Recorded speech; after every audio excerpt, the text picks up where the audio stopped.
ਅੱਜ ਆਪਾਂ ਸ਼ੁਰੂਆਤ ਕਰਨੀ ਹੈ ਪੰਜਵੇਂ ਪਦੇ ਦੀ। ਥਾਪਿਆ ਨਾ ਜਾਏ, ਕੀਤਾ ਨਾ ਹੋਏ, ਆਪੇ ਆਪ ਨਿਰੰਜਨ ਸੋਏ। ਜਿਨ ਸੇਵਿਆ ਤਿਨ ਪਾਇਆ ਮਾਨ, ਨਾਨਕ ਗਾਵੀਐ ਗੁਣੀ ਨਿਧਾਨ। ਗਾਵੀਐ ਸੁਣੀਐ ਮਨ ਰਖੀਐ ਭਾਉ, ਦੁਖ ਪਰ ਹਰ ਸੁਖ ਘਰ ਲੈ ਜਾਏ। ਗੁਰਮੁਖ ਨਾਦੰ ਗੁਰਮੁਖ ਵੇਦੰ ਗੁਰਮੁਖ ਰਿਹਾ ਸਮਾਈ। ਗੁਰ ਈਸਰ ਗੁਰ ਗੋਰਖ ਬਰਮਾ ਗੁਰ ਪਾਰਬਤੀ ਮਾਈ। ਜੇ ਹਾਂ ਜਾਣਾ ਆਖਾਂ ਨਾਹੀਂ, ਕਹਿਣਾ ਕਥਨ ਨ ਜਾਈ। ਗੁਰਾ ਇੱਕ ਦੇਹ ਬੁਝਾਈ, ਸਭਨਾ ਜੀਆਂ ਕਾ ਇੱਕ ਦਾਤਾ। ਸੋ ਮੈਂ ਵਿਸਰੇ ਨ ਜਾਈ। ਆਪਾਂ ਹੁਣ ਨਿਰੰਜਨ ਦਾ ਜ਼ਿਕਰ ਕਰਦੇ ਆ ਰਹੇ ਹਾਂ ਆਪਣੇ ਸ਼ਬਦਾਂ ਦੇ ਵਿੱਚ। ਜਿਹੜੇ ਵੀ ਸ਼ਬਦ ਆਪਾਂ ਗੁਰੂ ਗ੍ਰੰਥ ਸਾਹਿਬ ਦੇ ਵਿਚਾਰੇ ਨੇ, ਸੇਵਾ ਦਾ ਜ਼ਿਕਰ ਕਰਦੇ ਆ ਰਹੇ ਹਾਂ, ਗੁਣ ਗਾਉਣ ਦਾ ਜ਼ਿਕਰ ਕਰਦੇ ਆ ਰਹੇ ਹਾਂ, ਭੈ ਭਾਵਨੀ ਭਰੋਸਾ ਪ੍ਰਤੀਤ ਜ਼ਿਕਰ ਕਰਦੇ ਆ ਰਹੇ ਹਾਂ, ਸੁੱਖ ਦਾ ਜ਼ਿਕਰ ਕਰਦੇ ਆ ਰਹੇ ਹਾਂ। ਖੱਖੇ ਨੂੰ ਔਂਕੜ ਵਾਲਾ ਜਿਹੜਾ ਸ਼ਬਦ ਹੈ, ਗੁਰਮੁਖ ਸਿਸਟਮ ਦਾ ਜ਼ਿਕਰ ਕਰਦੇ ਆ ਰਹੇ ਹਾਂ।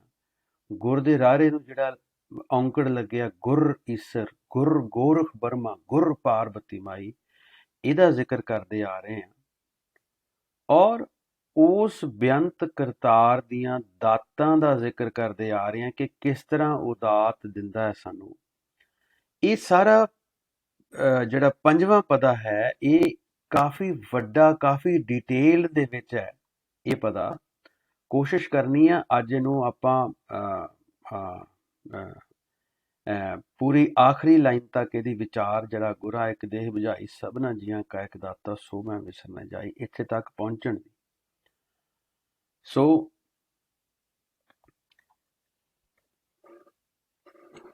ਇਹ ਜਿਹੜਾ ਹਰ ਰਸ ਦੀ ਅਸੀਂ ਗੱਲ ਕੀਤੀ ਹੈ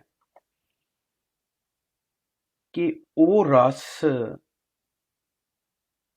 ਮਾਣ ਕੇ ਸਾਡੀ ਤ੍ਰਿਪਤੀ ਹੋ ਸਕਦੀ ਹੈ। ਔਰ ਜਿਨ੍ਹਾਂ ਨੇ ਉਸ ਗੁਰਮੁਖ ਸਿਸਟਮ ਦੇ ਜ਼ਰੀਏ ਉਸ ਰਸ ਨੂੰ ਮਾਣਿਆ, ਉਹੀ ਇਸ ਦੇ ਸਵਾਦ ਦਾ, ਇਸ ਦੇ ਨਤੀਜੇ ਦਾ ਜਿਹੜਾ ਰਿਜ਼ਲਟ ਹੈ, ਉਹ ਸਾਨੂੰ ਦੱਸ ਸਕਦੇ ਆ। ਸੋ ਆਪਾਂ ਕੋਸ਼ਿਸ਼ ਕਰਨੀ ਹੈ,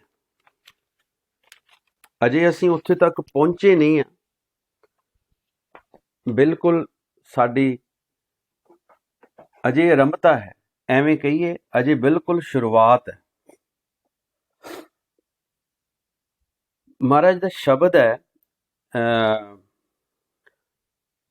ਗੁਰੂ ਅਮਰਦਾਸ ਪਾਤਸ਼ਾਹ ਦਾ ਸ਼ਬਦ ਹੈ, ਸ੍ਰੀ ਰਾਗ ਮਹੱਲਾ ਤੀਜਾ। ਉਹਦੇ ਚ ਰਹਾਉ ਦੀ ਤੁਕ ਚ ਫਰਮਾਨ ਕਰਦੇ ਨੇ, ਮਨ ਮੇਰੇ ਹਰ ਰਸ ਚਾਖ ਤਿਖ ਜਾਏ, ਜਿਨੀ ਗੁਰਮੁਖੇ ਚਾਖਿਆ ਸਹਿਜੇ ਰਹੇ ਸਮਾਏ। ਔਰ ਜਿਨ੍ਹਾਂ ਨੇ ਉਹ ਰਸ ਚੱਖ ਲਿਆ, ਆਤਮਿਕ ਰਸ ਦੀ ਗੱਲ ਕਰ ਰਿਹਾ ਮੈਂ, ਬਾਹਰ ਦਾ ਕੋਈ ਅਸੀਂ ਵਿਚਾਰ ਜਦੋਂ ਗੱਲ ਕਰਾਂਗੇ ਉਦੋਂ ਕਵਾਂਗੇ ਕਿ ਬਾਹਰ ਦੀ ਗੱਲ ਹੈ, ਲੇਕਿਨ ਇਹ ਜਿੰਨੀਆਂ ਵੀ ਆਪਾਂ ਗੱਲਾਂ ਕਰ ਰਹੇ ਹਾਂ, ਸੁੱਖ, ਗੁਰ, ਦਾਤਾਂ, ਇਹ ਸਾਰੀਆਂ ਅੰਦਰੂਨੀ ਜਾਂ ਕਹਿ ਲਓ ਅਧਿਆਤਮਕ ਲੈਵਲ ਦੀਆਂ ਗੱਲਾਂ ਨੇ।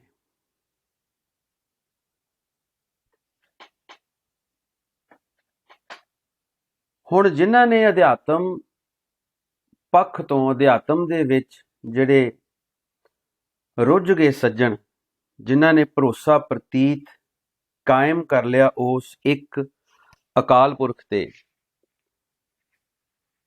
ਜਿਨ੍ਹਾਂ ਨੇ ਇੱਕ ਅਕਾਲ ਪੁਰਖ ਤੋਂ ਸਿਵਾਏ ਹੋਰ ਕਿਸੇ ਨੂੰ ਨਹੀਂ ਮੰਨਿਆ, ਜਿਨ੍ਹਾਂ ਨੇ ਇੱਕ ਅਕਾਲ ਪੁਰਖ ਤੋਂ ਸਿਵਾਏ ਹੋਰ ਕਿਸੇ ਤੋਂ ਦੀਖਿਆ ਨਹੀਂ ਲਈ, ਜਾਂ ਹੋਰ ਕਿਸੇ ਨਾਲ ਕੋਈ ਕਮਿਟਮੈਂਟ ਨਹੀਂ ਕੀਤੀ, ਜਾਂ ਜਿਹੜੇ ਇੱਕ ਅਕਾਲ ਪੁਰਖ ਦੀ ਇਬਾਦਤ ਕਰਦੇ ਨੇ,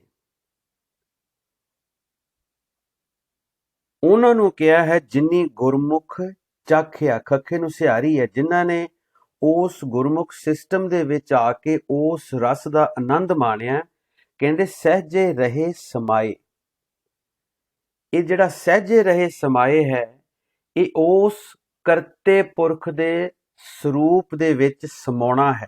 ਕੇਵਲ ਤੇ ਕੇਵਲ ਉਸ ਕਰਤੇ ਪੁਰਖ ਦੇ ਸਰੂਪ ਦੇ ਵਿੱਚ ਸਮਾਉਣਾ। ਅੱਛਾ, ਹੁਣ ਇਹਦੇ ਲਈ ਸਾਨੂੰ ਸਤਿਗੁਰ ਚਾਹੀਦਾ ਹੈ। ਜਿਨੀ ਸਤਿਗੁਰ ਸੇਵਿਆ ਤਿਨੀ ਪਾਇਆ ਨਾਮ ਨਿਦਾਨ।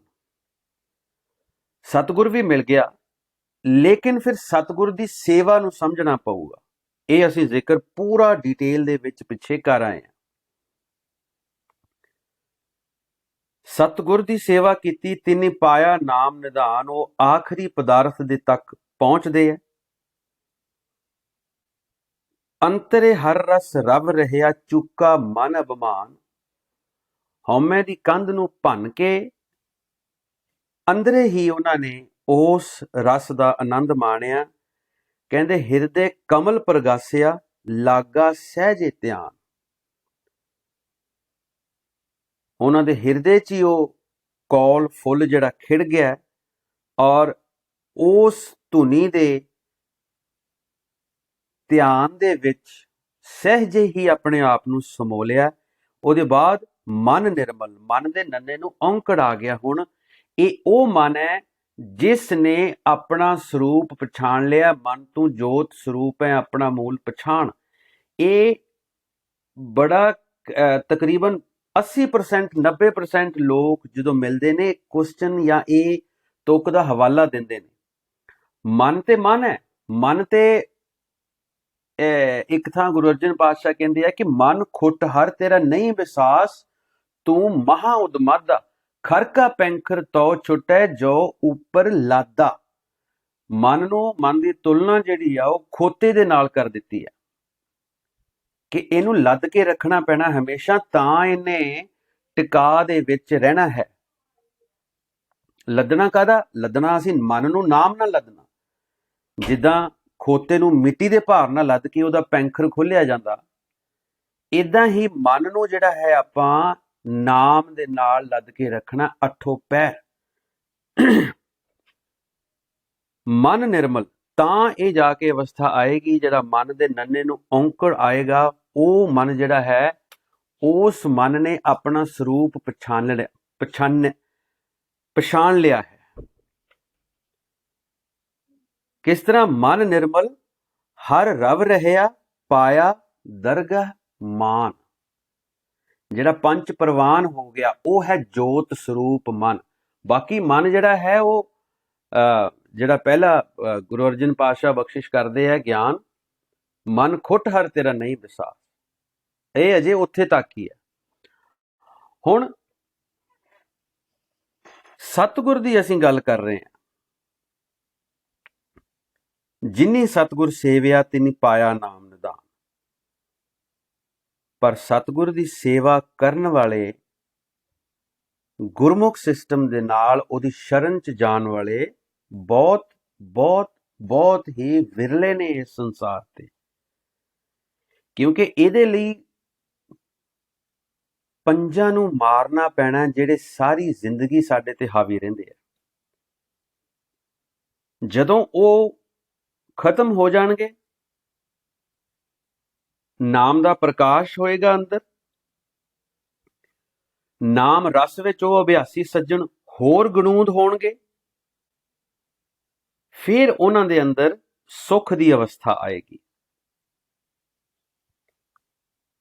ਸੁਣੋ ਗੁਰੂ ਅਮਰਦਾਸ ਪਾਤਸ਼ਾਹ ਦੀ ਬਾਣੀ।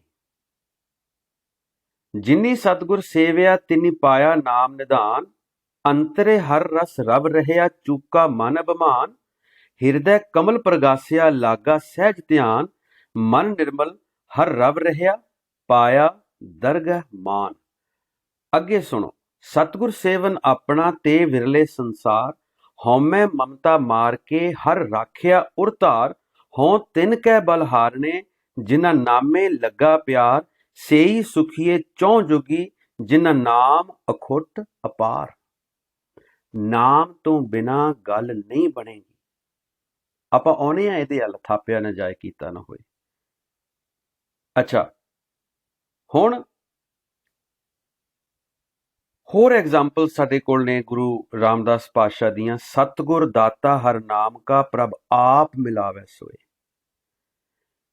ਬਿਨ ਭਾਗਾਂ ਸਤਿਗੁਰ ਨਾ ਮਿਲੈ, ਘਰ ਬੈਠਿਆਂ ਨਿਕਟ ਨਿਤ ਪਾਸ। ਉਹ ਕੋਲ ਹੀ ਹੈ ਸਾਡੇ, ਉਹ ਸਾਡੇ ਅੰਦਰ ਹੀ, ਰੱਬ ਕਿਤੇ ਬਾਹਰ ਨਹੀਂ ਹੈ, ਕਿਤੇ ਰੱਬ ਹੈ ਹੀ ਨਹੀਂ ਬਾਹਰ। ਜੇ ਉਹਨੇ ਪ੍ਰਗਟ ਹੋਣਾ ਤੇ ਤੁਹਾਡੇ ਅੰਦਰੋਂ ਹੀ ਪ੍ਰਗਟ ਹੋਣਾ, ਸਾਡੇ ਅੰਦਰੋਂ ਹੀ ਪ੍ਰਗਟ ਹੋਣਾ। ਜਦੋਂ ਉਹ ਸਰੂਪ ਨੂੰ, ਜੋਤ ਨੂੰ ਮਨ ਪਛਾਣ ਲਏਗਾ।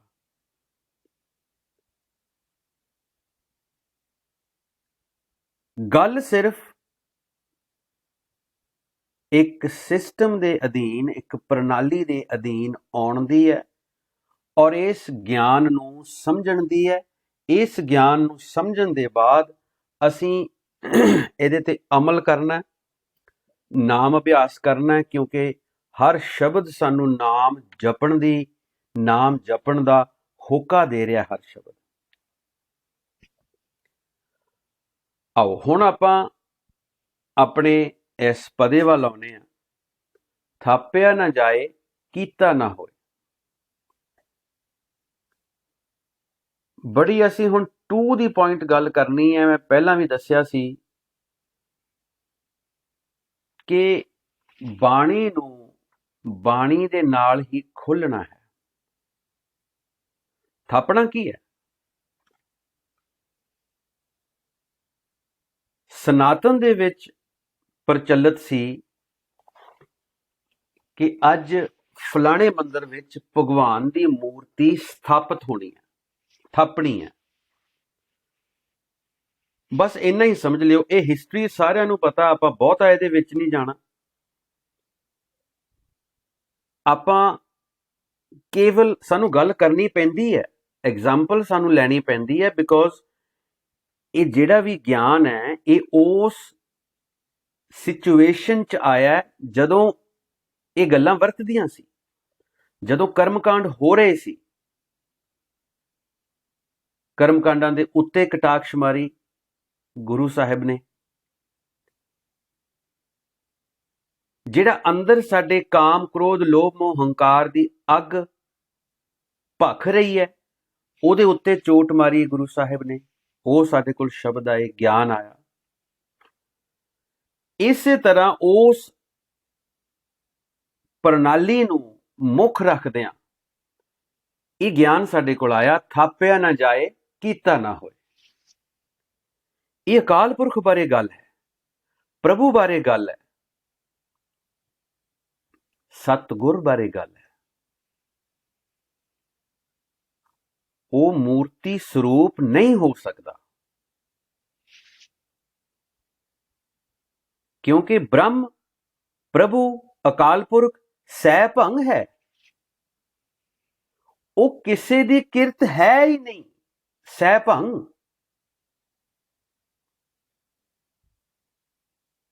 ਇਸ ਗੁਣ ਨੂੰ ਅਸੀਂ ਚੰਗੀ ਤਰ੍ਹਾਂ ਆਪਣੀ ਜਪ ਬਾਣੀ ਦੀ ਪਹਿਲੀ ਦੂਜੀ ਬੈਠਕ ਦੇ ਵਿੱਚ ਵਿਚਾਰ ਆਏ ਹਾਂ। ਸਹਿ ਭੰਗ, ਪ੍ਰਭੂ, ਬ੍ਰਹਮ, ਅਕਾਲ ਪੁਰਖ ਸਹਿ ਭੰਗ ਹੈ। ਉਹ ਕਿਸੇ ਦੀ ਕਿਰਤ ਨਹੀਂ ਹੈ, ਇਸ ਕਰਕੇ ਉਹ ਮੂਰਤੀ ਸਰੂਪ ਨਹੀਂ ਹੋ ਸਕਦਾ, ਨਾ ਉਸ ਨੂੰ ਥਾਪਿਆ ਜਾ ਸਕਦਾ ਹੈ।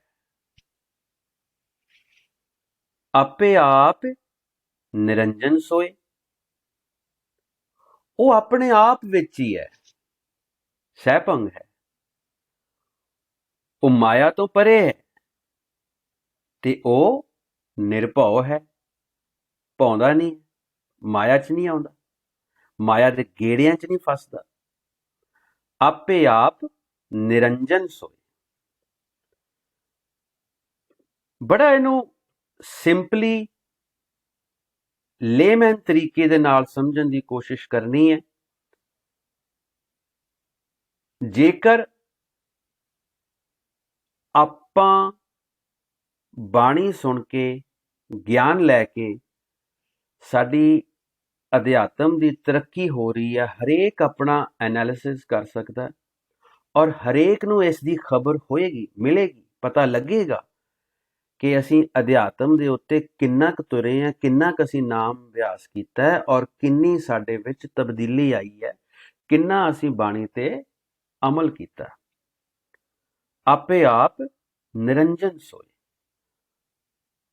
ਉਹ ਆਪਣੇ ਆਪ ਵਿੱਚ ਹੈ, ਮਾਇਆ ਤੋਂ ਪਰੇ ਹੈ, ਨਿਰਭਉ ਹੈ। ਜਿਨੇ ਸੇਵਿਆ, ਜਿਸ ਨੇ ਵੀ ਇਬਾਦਤ ਭਗਤੀ ਭਜਨ ਕੀਤਾ, ਤਿਨ ਪਾਇਆ ਮਾਨ, ਉਹ ਪੰਜ ਪ੍ਰਵਾਨ ਹੋ ਗਿਆ, ਦਰਗਾਹ ਵਿੱਚ ਪ੍ਰਵਾਨ ਹੋ ਗਿਆ। ਦਰਗਹਿ ਪਹਿੰਦੇ ਜਾਹੇ, ਦਰਗਾਹ ਦੇ ਵਿੱਚ ਉਸ ਨੂੰ ਆਦਰ ਮਾਣ ਮਿਲਿਆ।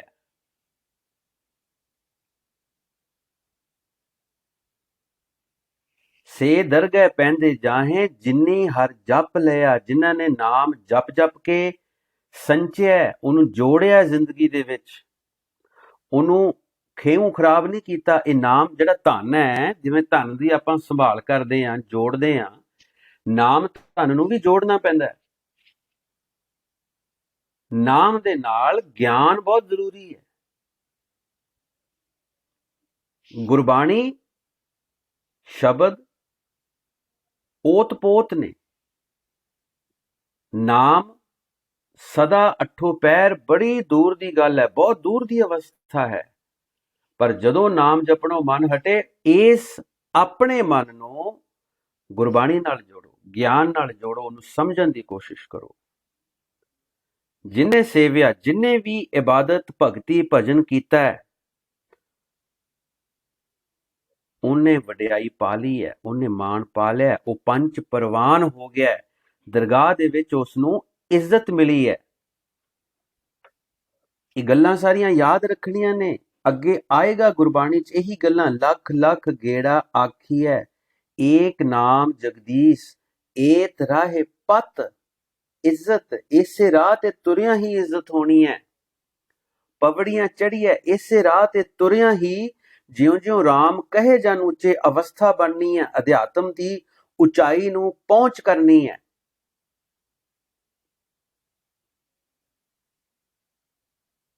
ਏਤ ਰਾਹੇ ਪਤ, ਪਵੜੀਆਂ ਚੜ੍ਹੀਏ, ਇੰਨੀ ਉਚਾਈ ਤੱਕ ਚਲੇ ਜਾਣਾ ਅਭਿਆਸੀ ਨੇ। ਹੋਇਆ ਕੀ, ਇੱਕ ਦਿਨ ਉਹਨੇ ਉਹਦੇ ਸਰੂਪ ਦੇ ਵਿੱਚ ਹੀ ਸਮਾ ਜਾਣਾ। ਮਨ ਤੂੰ ਜੋਤ ਸਰੂਪ ਹੈ ਆਪਣਾ ਮੂਲ ਪਛਾਣ। ਜਦੋਂ ਇਹ ਮਨ ਪਛਾਣ ਗਿਆ ਆਪਣੇ ਆਪ ਨੂੰ, ਉਹਦੇ ਰੂਪ 'ਚ ਸਮਾ ਜਾਏਗਾ। ਆਹ ਅਵਸਥਾ ਹੈ ਅਭਿਆਸੀ ਦੀ। ਇੱਥੇ ਤੱਕ ਅਭਿਆਸੀ ਨੇ ਚਲੇ ਜਾਣਾ ਹੈ। ਸਟੇਟ ਆਫ ਮਾਈਂਡ ਹੀ ਹੈ।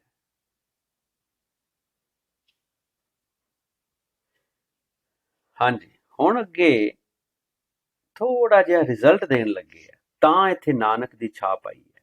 ਇੱਥੇ ਪਤਾ ਖਤਮ ਨਹੀਂ ਹੋ ਰਿਹਾ, ਲੇਕਿਨ ਨਾਨਕ ਦੀ ਛਾਪ ਆਈ ਹੈ। ਬਿਕੋਜ਼ ਕਿਉਂਕਿ ਇੱਥੇ ਪਿਛਲੀਆਂ 3 ਲਾਈਨਾਂ ਦਾ ਰਿਜ਼ਲਟ ਦੇਣ ਲੱਗੇ ਨੇ ਕਿ ਕਰਨਾ ਕੀ ਹੈ, ਫੈਸਲਾ ਕੀ ਹੈ।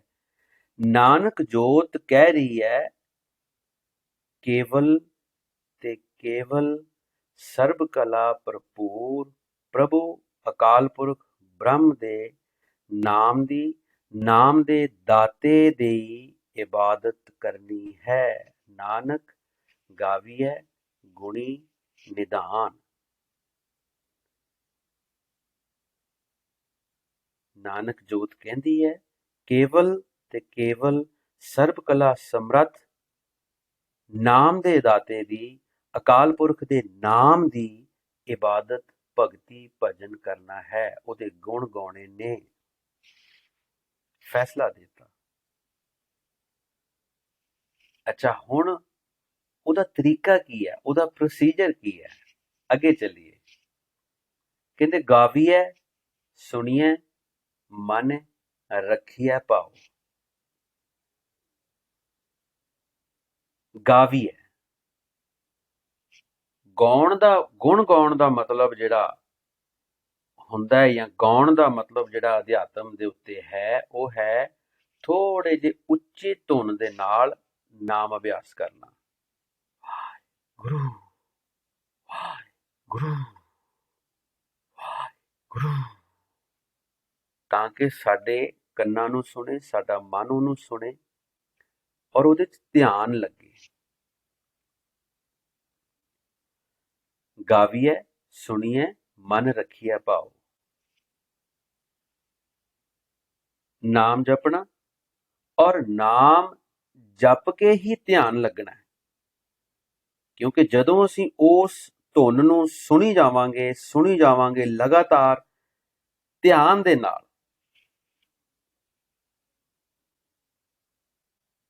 ਤਾਂ ਅਸੀਂ ਸੁਣਨ ਦੀ ਅਵਸਥਾ ਤੱਕ ਪਹੁੰਚਾਂਗੇ, ਤਾਂ ਜੋ ਬ੍ਰਹਿਮੰਡ ਦੇ ਵਿੱਚ ਉਸ ਅਕਾਲ ਪੁਰਖ ਦੇ ਨਾਮ ਦੀਆਂ ਗੂੰਜਾਂ ਪੈ ਰਹੀਆਂ ਨੇ, ਉਹਨੂੰ ਅਸੀਂ ਸੁਣਨ ਦੇ ਕਾਬਿਲ ਹੋ ਜਾਵਾਂਗੇ।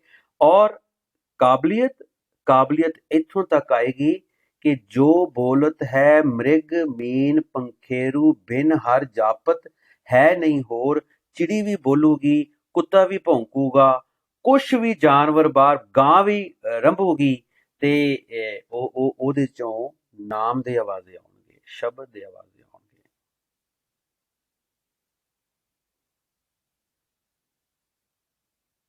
ਗਾਵੀਏ ਸੁਣੀਏ ਮਨ ਰੱਖੀਏ ਪਾਓ, ਲੇਕਿਨ ਉਹਦੇ ਲਈ ਭਰੋਸਾ, ਪ੍ਰਤੀਤ, ਪ੍ਰੇਮਾ ਭਗਤੀ ਬੜੀ ਜ਼ਰੂਰੀ ਹੈ। ਗੁਣ ਗਾਉਣੇ, ਨਾਮ ਅਭਿਆਸ ਕਰਨਾ ਬੜਾ ਜ਼ਰੂਰੀ ਹੈ, ਤਾਂ ਹੀ ਅਸੀਂ ਸੁਣਨ ਦੀ ਅਵਸਥਾ ਤੱਕ ਪਹੁੰਚਾਂਗੇ।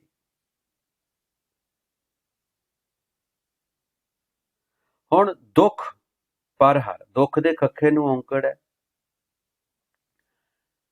ਸੁੱਖ ਘਰ ਲੈ ਜਾਏ, ਸੁੱਖ ਦੇ ਖੱਖੇ ਨੂੰ ਵੀ ਔਂਕੜ ਹੈ। ਇਹ ਦੁਨਿਆਵੀ, ਮਾਫ ਕਰਿਓ, ਇਹ ਦੁਨਿਆਵੀ ਚੀਜ਼ਾਂ ਨਹੀਂ ਹੈ ਵੀ ਸੱਟ ਲੱਗੀ ਦੁੱਖ ਹੋ ਗਿਆ, ਸਰੀਰ ਨੂੰ ਕੋਈ ਬਿਮਾਰੀ ਲੱਗ ਗਈ ਦੁੱਖ ਹੋ ਗਿਆ। ਇਹ ਉਹ ਚੀਜ਼ ਨਹੀਂ ਹੈ। ਇਹ ਹੈ ਜਨਮ ਮਰਨ ਦਾ ਦੁੱਖ, ਮਾਇਆ ਦਾ, ਜਿਹੜਾ ਮਾਇਆ ਦੇ ਗੇੜਿਆਂ 'ਚ ਅਸੀਂ ਭੌਂਦੇ ਫਿਰਦੇ ਹਾਂ, ਇਹ ਉਹ ਦੁੱਖ ਹੈ। ਤੇ ਸੁੱਖ ਦੇ ਖੱਖੇ ਨੂੰ ਔਂਕੜ ਇਹ ਕੇਵਲ ਤੇ ਕੇਵਲ ਸ਼ਬਦ ਰੂਪੀ ਸੁੱਖ ਹੈ। ਸ਼ਬਦ ਰੂਪੀ ਸੁੱਖ, ਆਤਮਕ ਅਵਸਥਾ, ਅਧਿਆਤਮ ਦਾ ਸੁੱਖ ਹੈ। ਜਦੋਂ ਨਾਮ ਅਭਿਆਸ ਕਰਦੇ ਕਰਦੇ ਧਿਆਨ ਲੱਗਿਆ, ਧਿਆਨ ਤੋਂ ਬਾਅਦ ਅਸੀਂ ਸੁਣਨ ਦੀ ਅਵਸਥਾ ਤੱਕ ਪਹੁੰਚੇ, ਪ੍ਰੇਮਾ ਭਗਤੀ ਬਣ ਗਈ, ਤਾਂ ਇਹ ਸਮਝ ਲਓ ਕਿ ਜਨਮ ਮਰਨ ਤੋਂ ਛੁਟਕਾਰਾ ਹੋ ਜਾਣਾ। ਔਰ ਸੁੱਖ ਘਰੇ ਲੈ ਜਾਏ ਦਾ ਮਤਲਬ ਹੈ ਕਿ ਐਸ ਹਿਰਦੇ ਦੇ ਅੰਦਰ ਹੀ ਆਤਮਕ ਸੁੱਖ ਦੀ, ਸ਼ਬਦ ਰੂਪੀ ਸਤਿਗੁਰ ਦੀ, ਅਕਾਲ ਪੁਰਖ ਦੀ, ਪ੍ਰਭੂ ਦੀ, ਬ੍ਰਹਮ ਦੀ ਖੇਡ ਵਰਤ ਜਾਣੀ ਹੈ। ਉਹ ਹੈ ਸੁੱਖ। ਜਦੋਂ ਹਿਰਦੇ ਦੇ ਵਿੱਚ ਪਰਮਾਤਮਾ ਅਕਾਲ ਪੁਰਖ ਪ੍ਰਗਟ ਹੋ ਜਾਏ, ਪ੍ਰਕਾਸ਼ ਹੋ ਜਾਏ।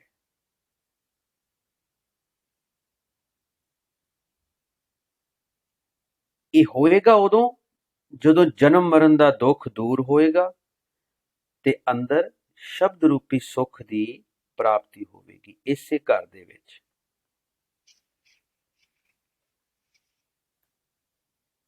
ਅੱਗੇ ਚਲੀਏ ਜੀ।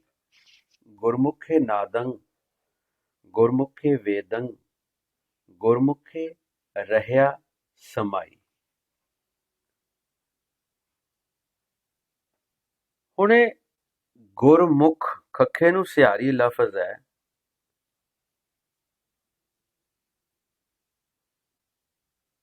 ਬਹੁਤ ਵਾਰੀ ਅਸੀਂ ਇਹਦਾ ਜ਼ਿਕਰ ਕਰ ਰਹੇ ਹਾਂ, ਪਰ ਅੱਜ ਕੇਵਲ ਟੂਕ ਮਾਤਰ ਮੈਂ ਕਹੂੰਗਾ।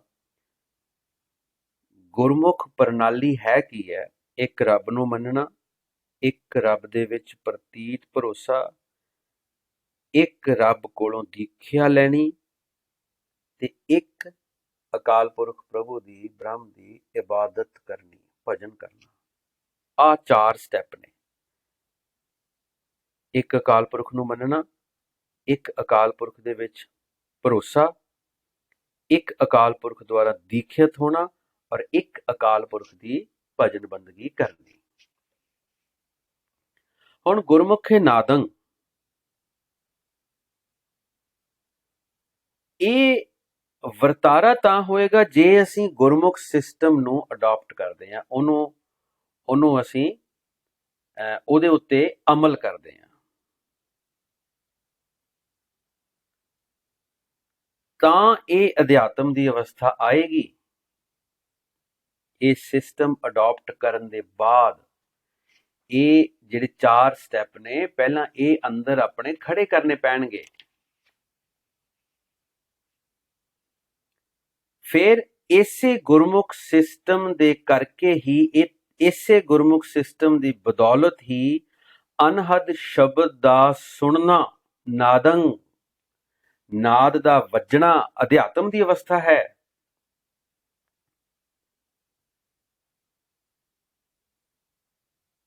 ਇੱਥੋਂ ਤੱਕ ਅਸੀਂ ਪਹੁੰਚਾਂਗੇ।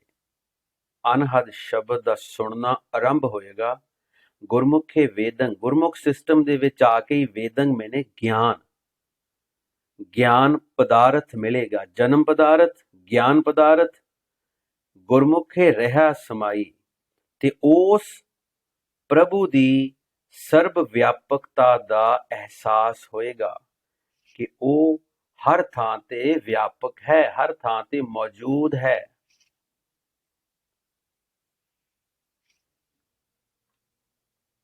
ਜਨਮ ਪਦਾਰਥ ਮਿਲਿਆ, ਗਿਆਨ ਪਦਾਰਥ ਹਾਸਲ ਕੀਤਾ। ਗਿਆਨ ਪਦਾਰਥ ਦੇ ਬਾਅਦ ਅਭਿਆਸੀ ਵਾਸਤੇ ਇਹ ਗਿਆਨ, ਕਿਉਂਕਿ ਜੋ ਗਿਆਨ ਨੇ ਦ੍ਰਿੜਾ ਦਿੱਤਾ ਹੈ ਉਹਦਾ ਨਤੀਜਾ ਕੀ ਹੈ? ਗੁਰ ਈਸਰ, ਗੁਰ ਗੋਰਖ ਬਰਮਾ, ਗੁਰ ਪਾਰਬਤੀ ਮਾਈ।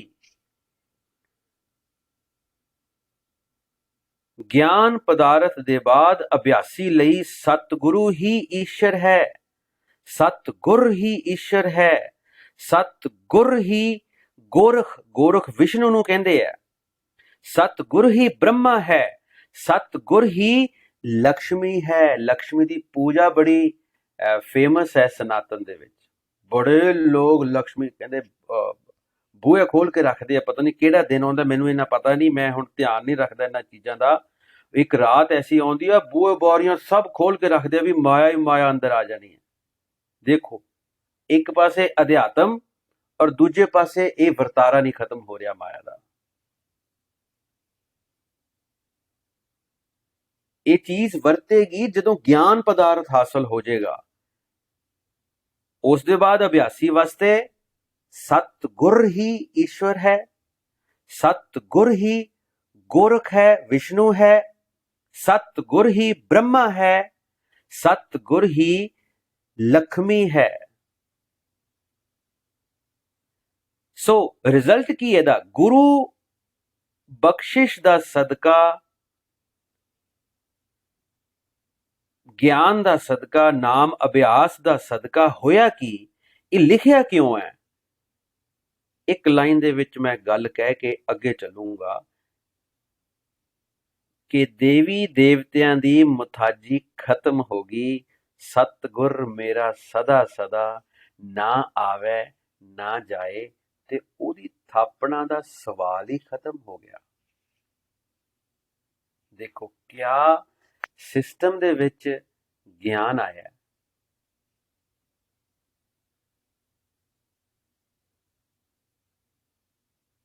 ਰਿਜ਼ਲਟ ਕੀ ਨਿਕਲਿਆ ਇਹਦਾ? ਕਿ ਗੁਰੂ ਦੀ ਬਖਸ਼ਿਸ਼ ਦਾ ਸਦਕਾ, ਉਸ ਪ੍ਰੇਮਾ ਭਗਤੀ ਦਾ ਸਦਕਾ, ਉਸ ਗਿਆਨ ਦਾ ਸਦਕਾ, ਉਸ ਨਾਮ ਅਭਿਆਸ ਦਾ ਸਦਕਾ ਦੇਵੀ ਦੇਵਤਿਆਂ ਦੀ ਮੁਥਾਜੀ ਖਤਮ।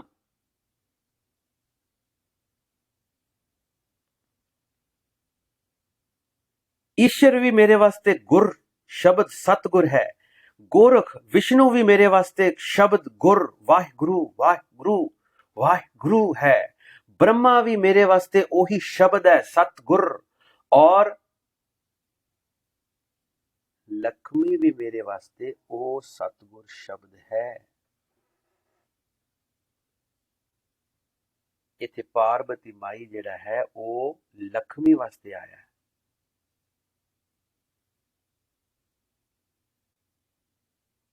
ਤੇ ਇਹਨੂੰ ਹੋਰ ਆਪਾਂ ਡੀਪਲੀ ਇੱਕੋ ਲਾਈਨ ਦੇ ਵਿੱਚ ਮੈਂ ਕਹਿ ਚੁੱਕਾ ਕਿ ਇਸ ਬਖਸ਼ਿਸ਼ ਦਾ ਸਦਕਾ ਦੇਵੀ ਦੇਵਤਿਆਂ ਦੀ ਮੁਥਾਜੀ ਖਤਮ ਹੋ ਗਈ।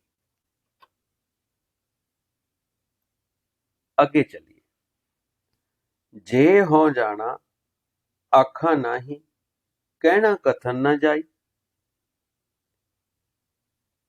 ਜੇ ਮੈਂ ਅੰਤੇ ਕਰਨ ਵਿੱਚ ਅਕਾਲ ਪੁਰਖ ਨੂੰ, ਪ੍ਰਭੂ ਨੂੰ, ਬ੍ਰਹਮ ਨੂੰ ਮਹਿਸੂਸ ਵੀ ਕਰ ਲਵਾਂ ਤਾਂ ਵੀ ਮੈਂ ਬਿਆਨ ਨਹੀਂ ਕਰ ਸਕਦਾ, क्योंकि उस अकाल पुरख उस बेअंत सतगुर का वर्णन करना ही असंभव है, उसका वर्णन किया नहीं जा सकता। जे हो जाना, जे मैं महसूस भी कर लवां तां भी इसे करके हर गुरु ने, हर भगत ने गुरबाणी च परमात्मा नूं बेअंत बेअंत बेअंत किया है। सारी गुरबाणी च इहो सिस्टम चलेगा, किसी ने उहदा अकाल पुरख का अंत नहीं पाया, ना उहदा कोई अंत है।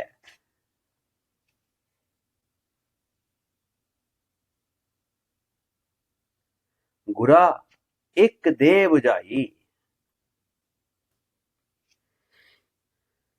सतगुर ने मैनू एक सोझी दिती है, मैनू एक बख्शिश की है। गुरा एक दे बुझाई। एक एक हुंदा पढ़ना, एक हुंदा समझना, समझण तो बाद आउंदा बुझना।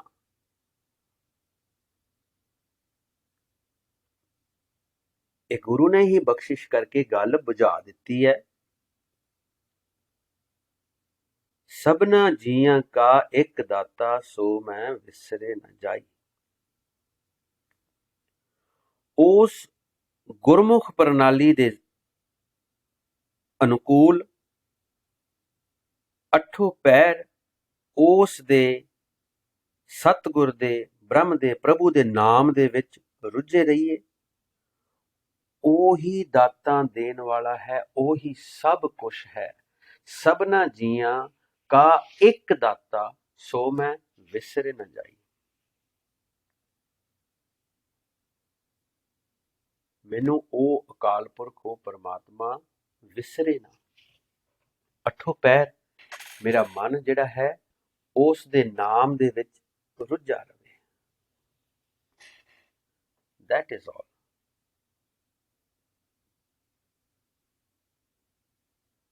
हुण गल की है, हुण सानू समझना पऊगा, सानू समझना पऊ, सानू पढ़ना पऊ, मेहनत करनी पऊगी। थप्पिया न जाए कीता न होया आपे आप, निरंजन सोए जिन सेविया तिन पाइया पाया मान, नानक गाविया गुण निदान।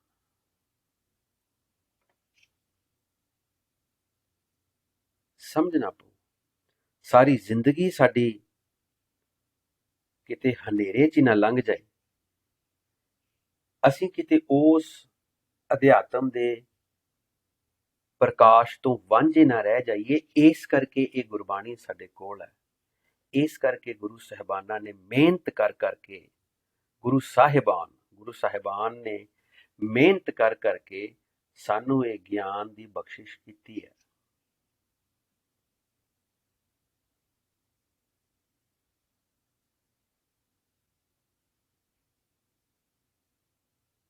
गुरमुख नाम समाल तू वणजारिया मित्रा, तेरा दरगाह बेली होए। जिथे लेखा मंगिया तिथे खड़े दिसन। ये एवें हैजिडली नहीं लिखिया। गुरमुख नाम समाल प्राणी, अंते होए सखाई। ये एवें नहीं लिखिया, ये पोयम नहीं है, कविता नहीं है, ये ब्रह्म ज्ञान है। ये मोह माया तेरे संग न चालै, झूठी प्रीत लगाई। सगली रैन गुदरी अंधियारी, सेव सतगुर चानन होए। कहो नानक प्राणी चौथे पहरे, दिन नेड़े आया सोए।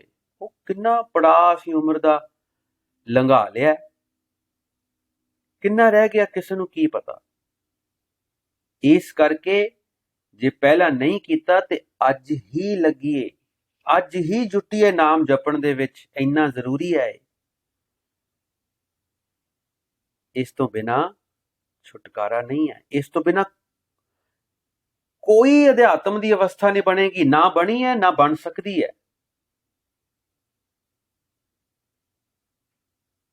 जिन्हें पूरा सतगुर सेविया से दरगाह सदा सुहेले। किन्नियां एग्जाम्पल्स ने साडे कोल। गुरबाणी दा ज्ञान कित्थे दा कित्थे सानू ले जा रहा है।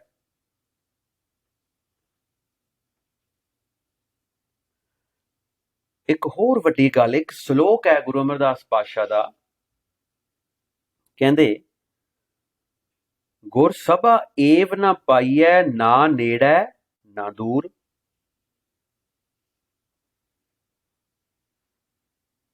ਗੁਰੂ ਦੇ ਨੇੜੇ ਜਾਂ ਗੁਰੂ ਤੋਂ ਦੂਰ ਬੈਠਿਆਂ ਗੁਰੂ ਦਾ ਸੰਗ ਨਹੀਂ ਮਿਲਦਾ। ਗੁਰਸਭਾ, ਗੁਰਸਭਾ ਮਨ ਗੁਰੂ ਦੀ ਸੰਗਤ, ਗੁਰੂ ਦਾ ਸੰਗ। ਅੱਗੇ ਰਿਜ਼ਲਟ ਕੱਢਦੇ ਨੇ, ਨਤੀਜਾ ਦਿੰਦੇ ਨੇ, ਨਾਨਕ ਸਤਿਗੁਰ ਤਾਂ ਮਿਲੈ, ਜਾਂ ਮਨ ਰਹਿ ਹਦੂਰ। ਇਸ ਮਨ ਦੇ ਨੰਨੇ ਨੂੰ ਵੀ ਔਂਕੜ ਹੈ। ਉਸ ਇੱਕ ਅਕਾਲ ਪੁਰਖ ਦੀ ਸ਼ਰਨ ਦੇ ਵਿੱਚ ਆ ਜਾਏ, ਉਸ ਇੱਕ ਅਕਾਲ ਪੁਰਖ ਦੀ ਇਬਾਦਤ ਕਰੇ, ਉਸ ਇੱਕ ਅਕਾਲ ਪੁਰਖ ਤੋਂ ਦੀਖਿਤ ਹੋਵੇ, ਉਸ ਇੱਕ ਅਕਾਲ ਪੁਰਖ ਦਾ ਭਜਨ ਕਰੇ, ਤਾਂ ਇਹ ਮਨ ਨੰਨੇ ਨੂੰ ਔਂਕੜ, ਇਹ ਅਵਸਥਾ ਜੋਤ ਰੂਪੀ ਤਾਂ ਆਉਂਦੀ ਹੈ। ਤੇ ਜੋਤ ਰੂਪੀ ਹੋ ਕੇ ਵੀ ਜੇ ਉਹ ਸਦਾ ਉਸ ਅਕਾਲ ਪੁਰਖ ਦੇ ਹਦੂਰ ਚ ਰਹਿੰਦਾ ਹੈ, ਉਹਦੀ ਭਜਨ ਬੰਦਗੀ ਚ ਜੁਟਿਆ ਰਹਿੰਦਾ ਹੈ,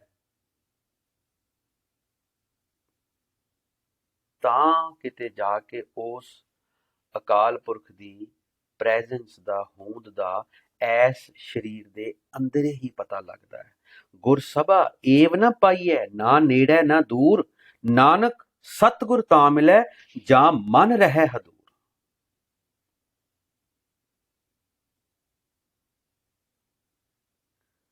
ਉਹ ਆਪ ਹੀ ਆਪ ਵਰਤ ਰਿਹਾ ਹੈ, ਉਹ ਆਪ ਹੀ ਆਪ ਸਭਨਾਂ ਵਿੱਚ ਵਿਆਪਕ ਹੈ।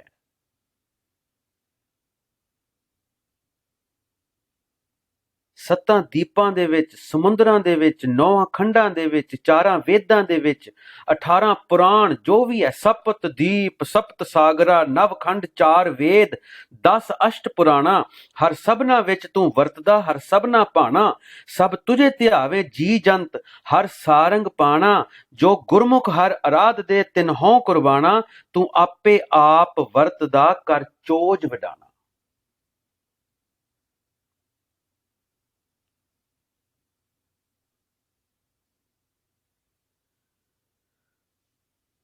ਅੱਜ ਦੀ ਬੈਠਕ ਦੀ ਅਸੀਂ ਇੱਥੇ ਸਮਾਪਤੀ ਕਰਦੇ ਹਾਂ। ਸਮੂਹ ਸੱਜਣਾਂ ਨੂੰ ਬੜੇ ਪਿਆਰ ਸਤਿਕਾਰ ਦੇ ਨਾਲ ਵਾਹਿਗੁਰੂ ਜੀ ਕਾ ਖਾਲਸਾ, ਵਾਹਿਗੁਰੂ ਜੀ ਕੀ ਫਤਿਹ।